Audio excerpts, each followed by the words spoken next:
We are at the Royal Danish Academy of Fine Arts. Often people refer to it as the castle. Charlottenburg, and at Kongens Nytorv in the middle of Copenhagen. This is an academy, it's an operating academy. People go here, have their studios, have their workplaces here, their laboratories as they call it. And many years ago, one of the students went here to continue her art studies, Nana Hansen, and she made the original connection to find the new host partner for transitstation, to see if the academy had the possibility of space to make a transitstation weekend. And talks had started, I think, in 2008. First conversations with the head, Mikkelborg, director.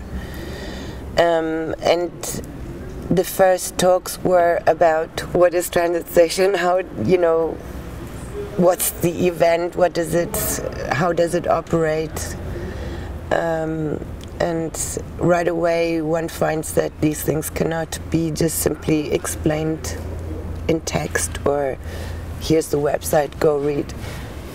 Conversation, communication was the first priority. To win the people to understand the idea, to support it.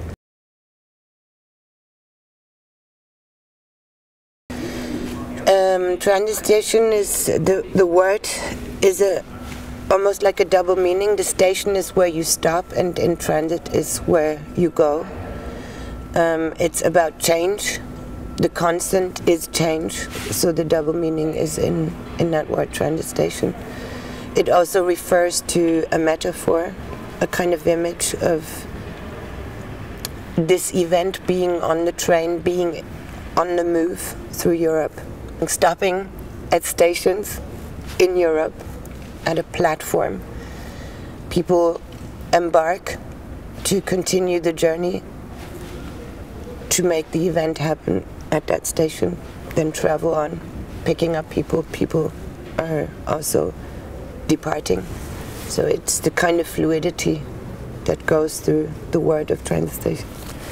To say what happened or what did take place, what is it all about, it's actually a process that continuously stays in question. It continuously avoids the definition or the straight answer.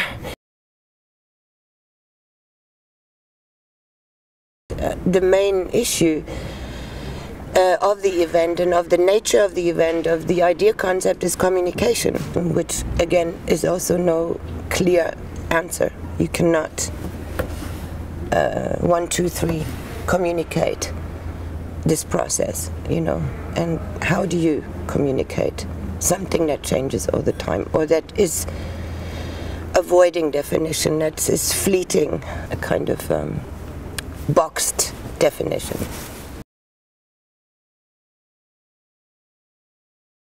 The visual aspect is the scaffolding, which is like a center point, kind of a magnet for a visual magnet. That scaffolding is always in the space. It is a constant. It is something that you can hold on to in this kind of fluidity and ever-changing situation. So it's quite important to have some sense of visual stability there in the actions that are unforeseeable. In Copenhagen we had the Festan, which was a historic, protective conference room, concert hall, and then suddenly this very dirty, not dirty, but the kind of usable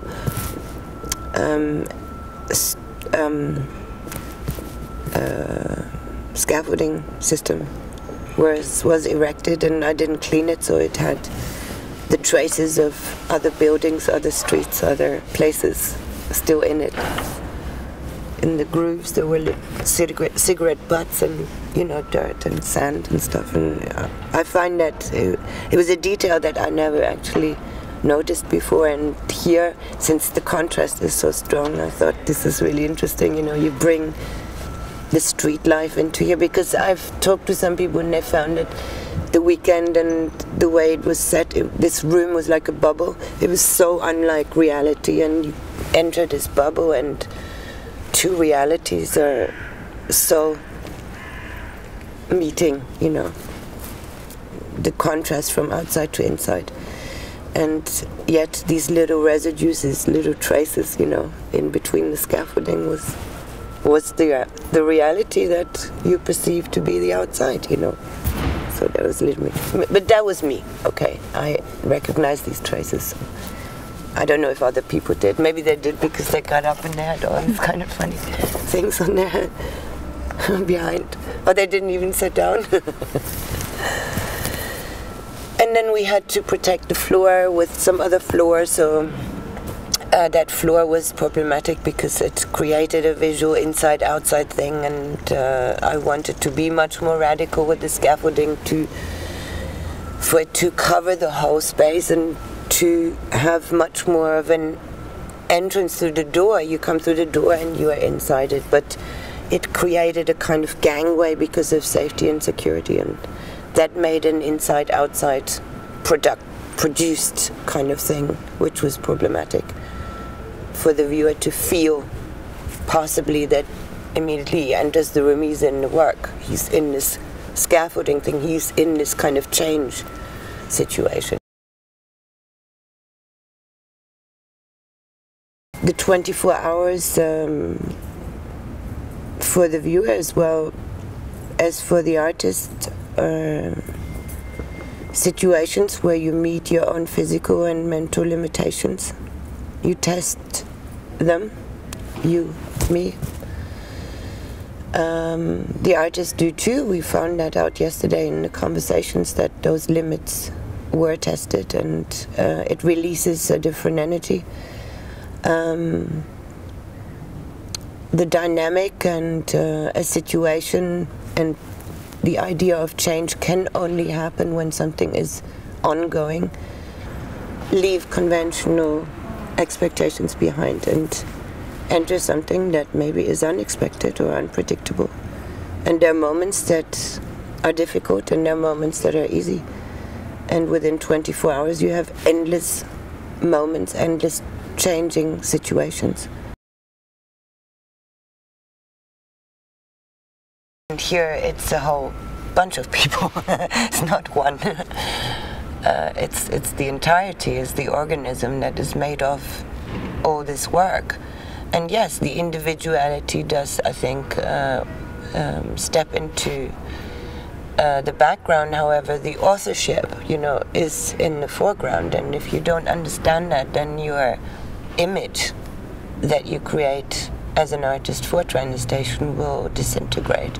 So the kind of concentration on the work has to be a lot more sincere than just being seen by the public and wanting to be seen, wanting to be celebrated as an individual. Here we celebrate the entirety, the weekend, the situation, the event, the explosion, you know.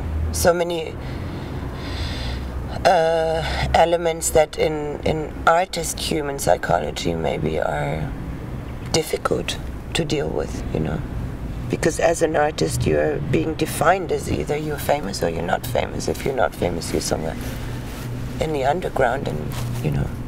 And here it is devoid of that. It's not paying attention. The situation doesn't pay attention to those elements. But yes, and then the limitations that we were talking about are the psychological limitations, you know, behavior, attitudes. The individual meets themselves, you know, in that process. If they, in whatever way they enter it, you know, even if they enter it on a very ego-concentrated position, you know, they're still meeting other people who operate in a different way, and how does that work, you know? It leaves space for all these kind of questions, and it's an emotional drive then. Becomes an emotional drive. And plus you're 24 hours on the move. And some, I would say that there's always a certain amount of people, artists, in the weekend that are driving themselves to the limit. Not everybody, it doesn't matter, but, you know, the potential or the space is there to encounter that. I had a really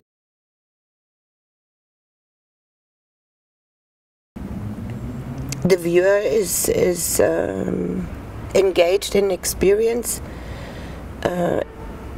with himself, finding that the frustration of not knowing what they find, not the frustration of being lost, not being able to use conventional ways of orientation. But here, you know, it is very confrontational, because immediately you enter the room, you are in the artwork. Where can you go? You can turn on your heels and say forget about it, or you in fact allow yourself to have time, have curiosity and a fresh view.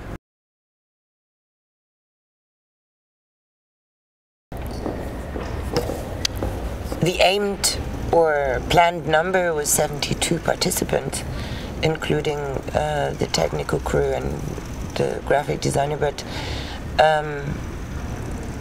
literally on Thursday before, what was it, 17th, 16th, 15th, on the 15th of April, I received an email very early on in the morning, and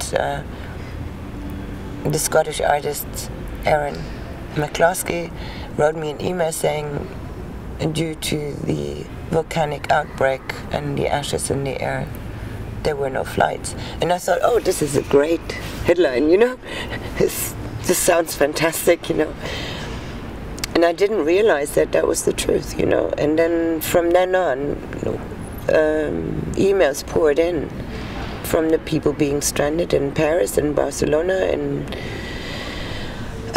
in Edinburgh, in London, in Liverpool, they couldn't move. So we had the 72 amount, the number 72 was reduced by about 20 people who couldn't be here. And this was after the curation process, so we had to change everything. We had to change the dynamics of the weekend in terms of the work that we knew the artists were bringing, and it was a very, very bizarre circumstance, you know. And there was this slight kind of idea of doing live streaming for transitstation, and had we done that, had we kind of prepared for live streaming, then that would have been really an interesting element to have the screen, and the guys at the airport in Edinburgh were actually participating in their way, you know, of being stranded, of trying to catch a flight. And the confusion or the worrying element now is that the people are stuck here and can't leave, or some people have to delay and find strange ways or other ways of getting back home. And for the first time yesterday, Monday was a contextualized day for people to verbally reflect what has happened, to express their experience and exchange that with other people, exchange that with the audience.